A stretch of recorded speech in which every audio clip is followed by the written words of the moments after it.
Сәлем достар, каналыма қош келдіңіздер. Бүгін сіздерге компьютердің зияны мен пайдасы туралы айтатын боламын. Қазіргі заманда компьютер адам өмірінде маңызды рөл атқарады. Бұл құрылғы әрбір үйде бар. Бұрын компьютерлер жұмыс істеу үшін қажет болатын, ал қазір оларды өмірдің барлық салаларында қолданады. Компьютердің айқын артықшылықтарына қарамастан, оны адам денсаулығына теріс әсер туралы белгілі. Егер қолдану кезінде негізгі ережелерді сақтасаңыз, зияны аз болады. Компьютерлердің адам ағзасына кері әсері: құрылғыдан шығарылған сәуле денсаулыққа зиянды, шамадан тыс қолдану адамның көру қабілетінің бұзылуына әкеліп соғады. Ұйқысыздық, бас ауыру пайда болады.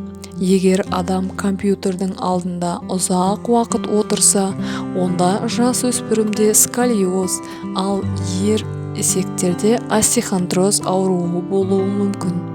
Жасөспірімдерге ұзақ көп бойы ойын ойнау өте қауіпті, иммунитет төмендейді. Компьютердің пайдасы: арнайы бағдарламалар арқылы жұмыс процесін барынша оңайландыру, бұл еңбек өнімділігінің артуына әкеледі. Бұл құрылғы құнды файлдардың сенімді сақталуын қамтамасыз етеді. Пайдаланушыға қажетті ақпаратты жылдам табуға мүмкіндік береді. Алыс жердегі достармен хат алмасу және бейне байланыс арқылы кез келген уақытта қарым-қатынас жасау мүмкіндігі. Компьютерді қалай қолдану қажет? Жоғарғы сапалы мониторды пайдалануға кеңес беріледі.